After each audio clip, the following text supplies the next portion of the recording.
এটা হচ্ছে নর্মাল, এটা হচ্ছে প্রেগনেন্সি, তো প্রেগনেন্সি রিলেটেড।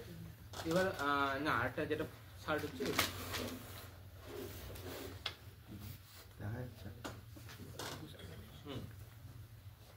এটা হচ্ছে অ্যাবনর্মাল প্রেগনেন্সি।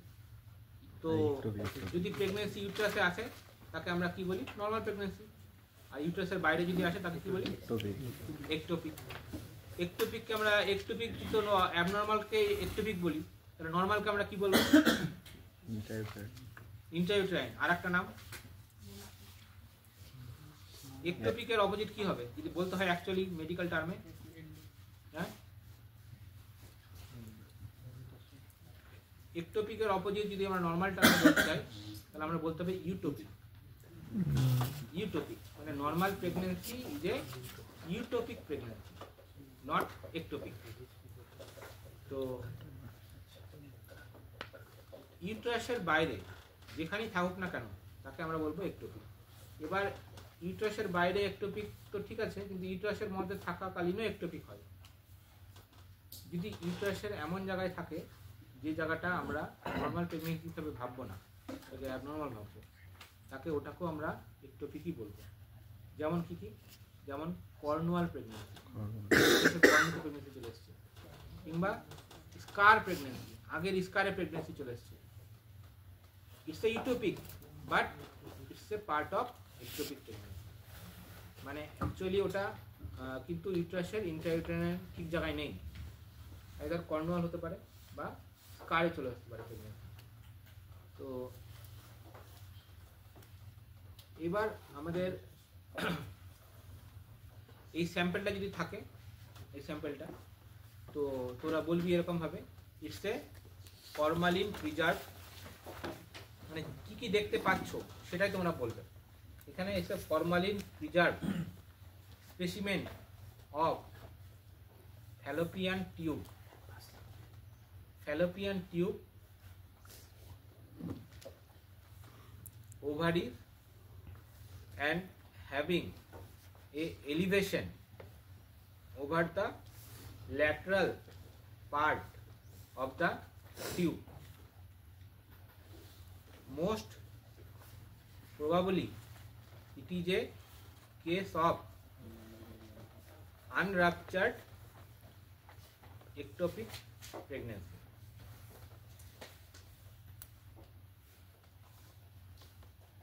এটা কোশ্চেন করলে, এরকম ভাবে অ্যান্সার করলে স্যার তোকে জিজ্ঞেস করতে পারে যে টিউবের এলিভেশন আছে, তুমি এটাকে একটোপিক বলছো, আর কি হতে পারে? টিউবের এলিভেশন আর কোথায় হতে পারে একটোপিক ছাড়া? হাইড্রোসালফিন, আরো পায়োসালফিন। মানে তো যদি ইউট্রাসে সার্ভিক্সের ভিতর ফ্যালোপিয়ান টিউবের মধ্যে জল জমে যায় তাকে বলে হাইড্রোসালফিন। এটা মেনলি ইনফেকশনের কারণে হয়, পিআইডি। ঠিক আছে, এবার ওই ইনফেকশন যদি পারসিস্ট করে তাহলে সেখানে পাস জমে যেতে পারে, তাকে বলে পায়োসালফিন। তো তোমরা এটা কি একটোপিক কি একটোপিক না, তুই হিস্টোলজিক্যাল স্যাম্পল ডায়াগনোসিস করে তোকে তো দেখতে পাচ্ছিস না, তোরা একটা এলিভেশন দেখতে পাচ্ছিস, তোদের অ্যান্সারও সেরকম ভাবে হবে। মানে কোরোবোরেটিভ, মানে তুই যেটা বলবি সেটা যদি ডিফেন্ড করতে পারিস যে স্যার এটা একটা টিউব আছে, টিউবের ল্যাটারাল পার্টে একটা এলিভেশন আছে, যেটা মোস্টলি একটা একটোপিক প্রেগনেন্সি হতে পারে, but it may be a case of hydrosalpinx, এটা বলতে পারি। বেশি অ্যান্সার করতে যাবি না, বলে দিবি স্যার যদি জিজ্ঞেস করে তাহলে তখন অ্যান্সার করবি। এবার বেশি অ্যান্সার করতে গেলে স্যার তোকে আরও চাপতে পারে, ঠিক আছে কি না? এরকম কিন্তু এরকম অ্যান্সার করবে, ফরমালিন মানে এলিভেশন আছে একটা, যেটা তুমি দেখতে পাচ্ছ, দ্যাটস স্যার একটোপিক প্রেগনেন্সি মনে হলো। তো এবার একটোপিক প্রেগনেন্সির মধ্যে মোস্ট কমন কোথায় হয়? সেকেন্ড ওভারি, বা ফ্যালোপিয়ান টিউব হয়, ওভারি হয়, আর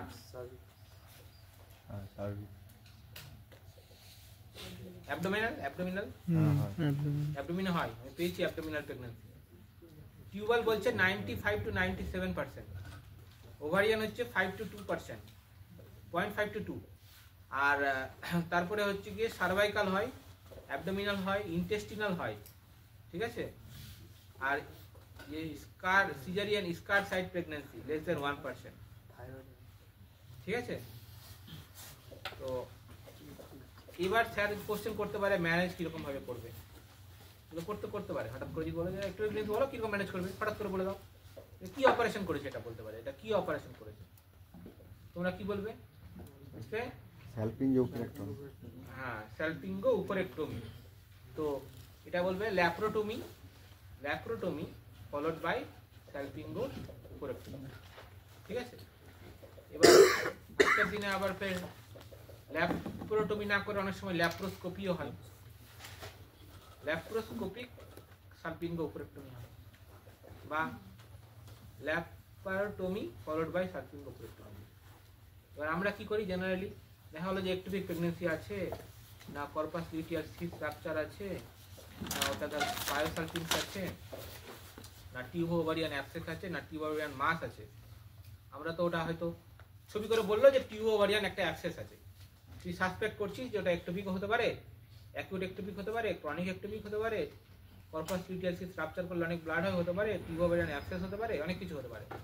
তো আমরা যদি কখনো লিখি যে না আমরা কি অপারেশন করব, আমরা কি করি, আমরা জেনারেলি কি লিখি, আমরা ডায়াগনোসিস করতে পারছি না, কারণ আমরা কি লিখি ল্যাপারোটমি অ্যান্ড প্রসিড, মানে তারপরে কি অপারেশনটা করব সেটা খুলে বোঝা যাবে।